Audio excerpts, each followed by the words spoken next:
All right, Combat Sports fans, I'm here with one championship fighter, Jackie Buntan. Hello, Jackie. How are you today? I'm doing great. Thank you for having me. Thank you for giving us a little bit of your time today. How was your morning? Not too bad. I taught a class, I coach at the gym I train at, and I had my morning training. I'm home now talking with you, and then I get to go back and train again later tonight. So I have some downtime right now. Sounds good. This sounds good. Listen, are you going to celebrate Thanksgiving? Yeah, I won't be doing too much indulging, but yeah, definitely celebrate. What do you usually do for Thanksgiving? You typical, usually have family around, just hang out with family. That's about it. Okay.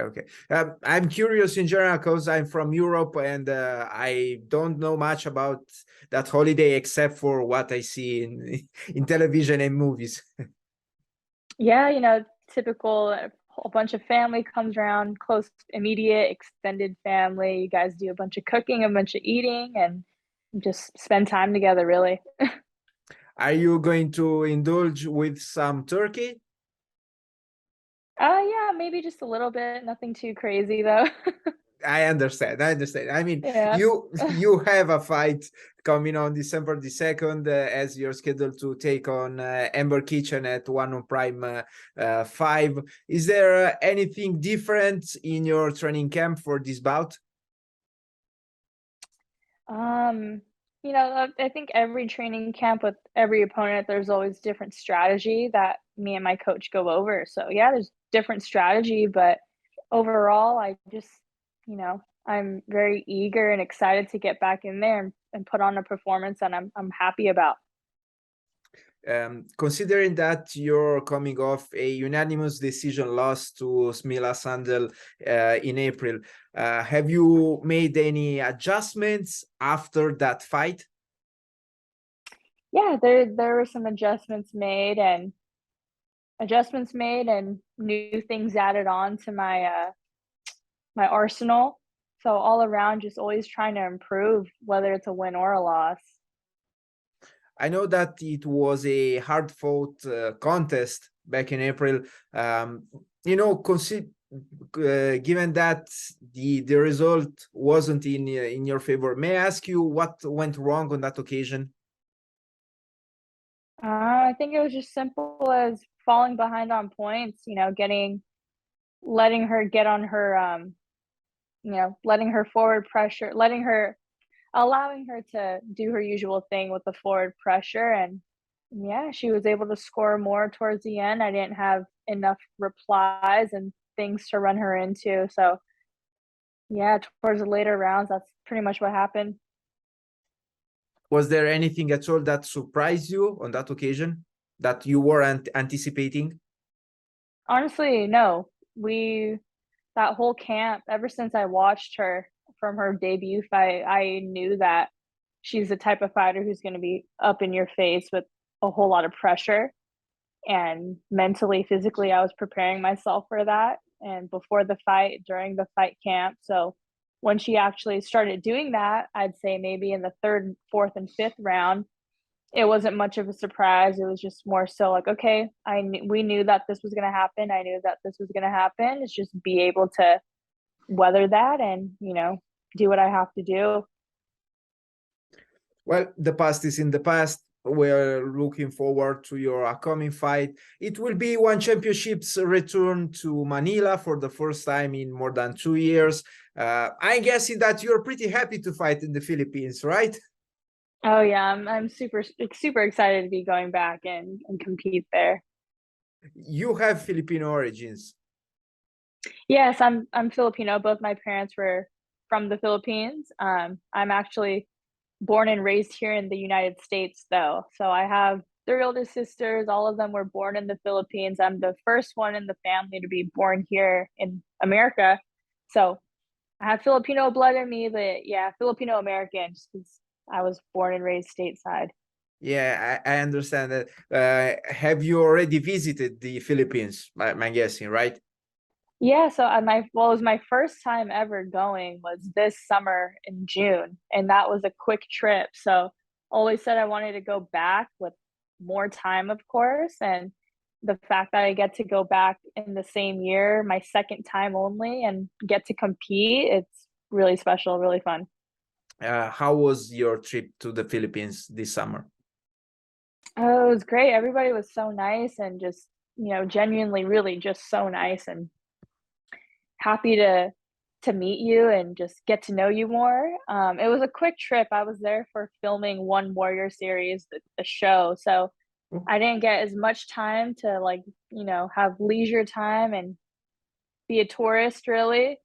But it was fun. It was a lot of fun despite, filming the show and all that, meeting everybody, just being there for the first time. It was a really special experience.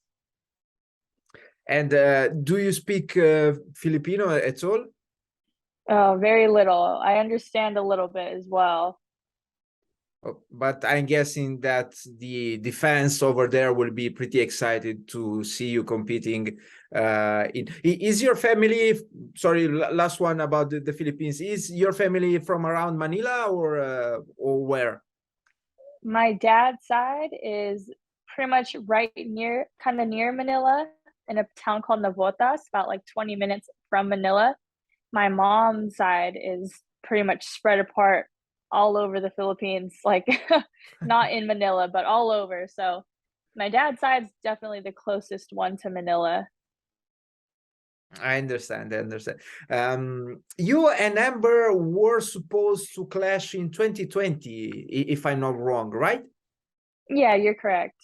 And that was a kickboxing fight. I'm guessing that you studied pretty well your opponent. Yeah, I mean, we have a pretty funny story actually. We fought before as amateurs here in LA 5 years ago. And then when I was supposed to make my debut fight, of course, the whole world, COVID happened. So we were both in the same, when she got signed, I wasn't signed yet, and I got signed shortly after. So I knew, at least, I'm sure she knew, we would meet each other again on the one stage. And yeah, the time's finally here. Um, since this is going to be a Muay Thai clash, right? Yes. Um, how come your professional debut was scheduled to be a kickboxing fight on that occasion in 2020? I'm when I signed up with One Championship, I pretty much signed up for both sports, kickboxing and Muay Thai. And I'm the same right now. It just so happens, obviously, I started with Muay Thai and love Muay Thai. So that's, the rule set they've been giving me, which I have no problem with at all.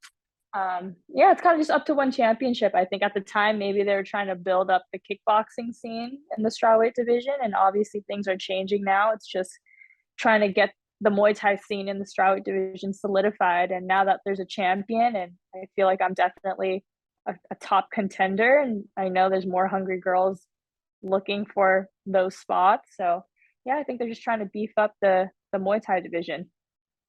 Usual question that I ask to Muay Thai fighters, especially the ones, of course, competing in One Championship. What do you think about Muay Thai with 4-ounce gloves? Oh, honestly, I like it a lot. Um, it does change the game a lot, makes it even more dangerous than it already is. Um, I'll say, like, defense is probably the biggest in terms of changes. I think defense is the biggest thing just because the gloves are so much smaller. You got to have very tight defense. Um, Hitting feels great with it. When someone hits you very hard, it does not feel great. But overall, I like it. I like the tiny gloves. Yeah, I'm a big fan of 4-ounce gloves, Muay Thai, and I totally agree that from a fan's perspective, of course, the fights are very entertaining. From a fighter's perspective, perhaps those shots look nasty from time to time. Right. And I saw that you shared a story or a video of Janet Todd on Instagram. Yeah, my training partner, she'll be competing December 2nd as well for the unification bout of the Muay Thai championship title. And do you see her winning? Of course, I'm guessing that you're cheering for her and you see her winning, but do you see her winning inside the distance, stopping her opponent? You know, even I say this for my own fights as well. I never give a full prediction. Like, of course, I see her winning, and when I get asked the same thing, I see myself winning too. In terms of how, I don't know, but I guarantee you she's gonna put on a fantastic performance. She's the hardest worker I know. Jackie, have you already picked your walkout song for this one? No, not yet. It's in the works. I'm still deciding. Which genre do you usually like to listen to before a fight? Honestly, I listen to a whole bunch of genres. It could be, you know, hip hop mostly, it could be reggae, it could be kind of more chill music, maybe house music. I'm all over the place. Sounds good. It sounds good. Jackie, I finished my questions. Do you have any last messages? I would say thank you to all my supporters all around the world. Thank you so much for riding with me, and you know, your support gives me the confidence to do this every day. So I just want to say thank you to all you guys. Thank you again for giving us a little bit of your time. Best of luck, and hopefully I will hear again from you in the future. Of course, take care. Have a nice day. Bye-bye.